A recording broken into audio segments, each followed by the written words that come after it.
નમસ્કાર દર્શક મિત્રો, ઇન્ડિયા લાઈવ ન્યૂઝમાં આપનું સ્વાગત છે। રાજકોટ જિલ્લાના ગઢડા પાસેથી પસાર થતી મોજ નદી પરના કોઝવે ધોવાણનો મામલો। સ્થાનિકો અને કોંગ્રેસ દ્વારા તંત્રને જગાડવા કર્યો અનોખો પ્રયાસ। તૂટી પડેલા કોઝવેમાં રામ નામના પથ્થર નાખી અને સરકારને જગાડવા કર્યો પ્રયાસ।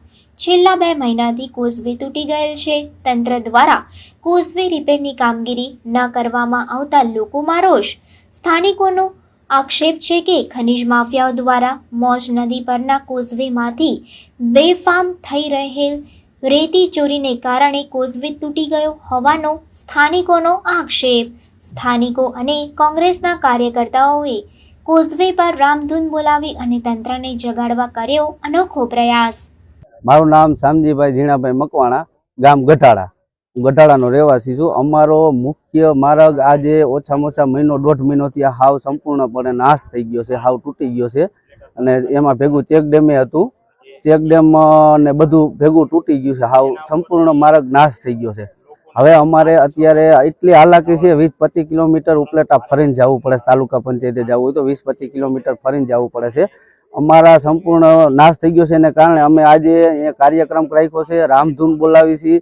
અને એમાં રામની જોડે જેમ રામે સેતુ બાંધ્યો એમ અમે સ્થાનિક ગામ લોકો એમાં પાણા પૂરી અને એ માર્ગ ચાલુ કરવાની કોશિશ કરે। સરકાર આ બાબત હાવ નિંદ્રાની ઘોડે સૂતી છે। સરકાર કોઈ અત્યાર સુધીમાં આવીને ઊભું નથી રહ્યું। અમે 1.5 મહિનો થયા। આ તૂટવાનું કારણ છે કે જે ઉપર જે ખનીજ માફિયા જે હતા એ ખનીજ માફિયાથી જે રેતી કાઢવાનું આવ્યું એ બાબતથી આ તૂટ્યું છે। અને કોઈ પણ અહીંયા તંત્ર ધ્યાન દેતું નથી, કોઈ તંત્ર આવીને ઊભું રહ્યું નથી। અને આ ખનીજ માફિયાને કોઈ બેફામ દણે રેતી કાઢે કોઈ રોકવામાં આવતા નથી।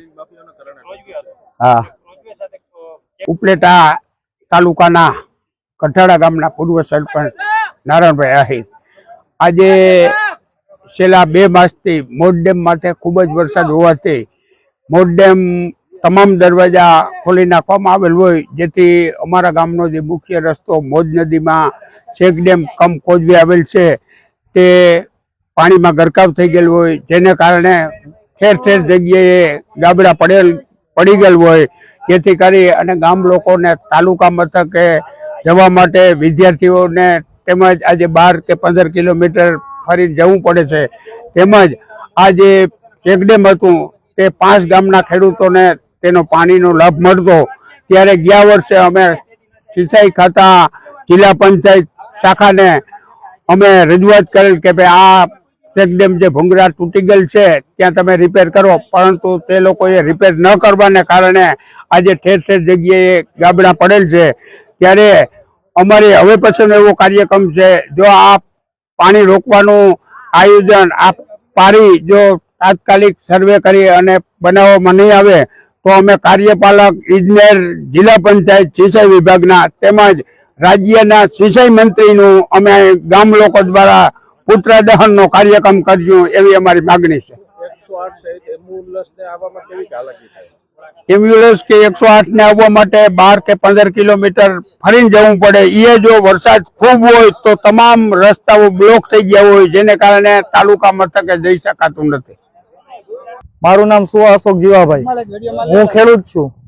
અહીંયા અમારી જમીન છે કાંઠામાં, અને અમારી જમીન બધી ધોવાઈ ગઈ છે વધુ પાણી આવવાના કારણે અને મોજનું પાણી આવવાના કારણે। અને અમારો જે ચેક ડેમ હતો એ ધોવાઈ ગયો અને અહીંથી બધું હાલવાનું બધું બંધ થઈ ગયું છે। આ ગઢાડા ગામનું એ બધે માણસો બધે જો આમ પાણીમાં થઈને હાલીને આવે છે, એ બધી મોટી નુકસાની આવી ગઈ। કોઝવે તૂટ્યો એનો સમય થયો 2 મહિનો દિવસ। હાલાકી બહુ કે અમારે બધું અઘરું પડી ગયું, ખાવા પીવા જવું, કામ કરવા જવું, બધું રસ્તાની બધી પથારી ફરી ગઈ। ખેતર માનો ને જામ પૂરમાં થઈને આવે છે, બધે માણસો હાલીને આવે, ગઈઢા પડે છે, મોટા હેરાન થાય છે, જુવાન હેરાન થાય છે, બધા હેરાન થાય છે। બસ આ તો સરકાર કરે તો જ થાય, નકર મરી રહે, બધું પૂરું થઈ ગયું। ખાડા પડી ગયા, બધું નોખું પડી ગયું, આમાં કઈ રહ્યું ને ખિલાડી નીકળી ગઈ અંદર। તંત્ર કઈ પણ ધ્યાન દેતું નથી, અમુક નું ઘુમરો મારીને આટો મારીને વહી ગઈ। લાખાભાઈ ડાંગર, પૂર્વ પ્રમુખ તાલુકા પંચાયત ઉપલેટા।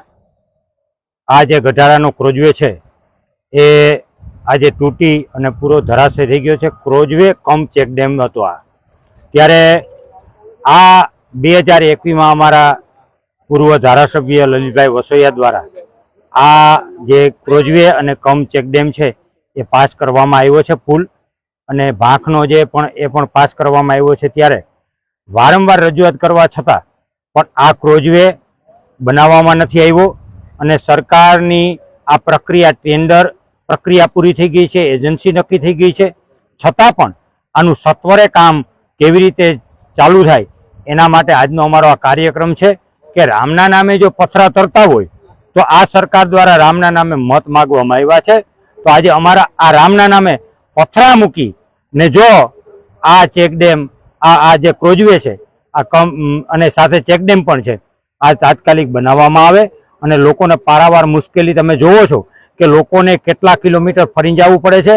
અહીંયા બાજુમાં સામે કાંઠે વસાહત છે, કોળી સમાજના લોકો રહે છે, એને 14 બાળકોને પ્રાથમિક શાળા ગઢાળા એમને ભણવા આ નદીની અંદરથી આ તૂટેલા ક્રોઝવેની બાજુમાંથી આવું જે પાણી વહી જાય છે એમાંથી એમને જીવના જોખમે લઈ જવા પડે છે. ત્યારે સરકારને અમે આ મૂંગીબેરી સરકાર અને આંધળી સરકાર કહું તો પણ ચાલે એ સરકારને ઢંઢોળવા માટે આજનો આ કાર્યક્રમ છે.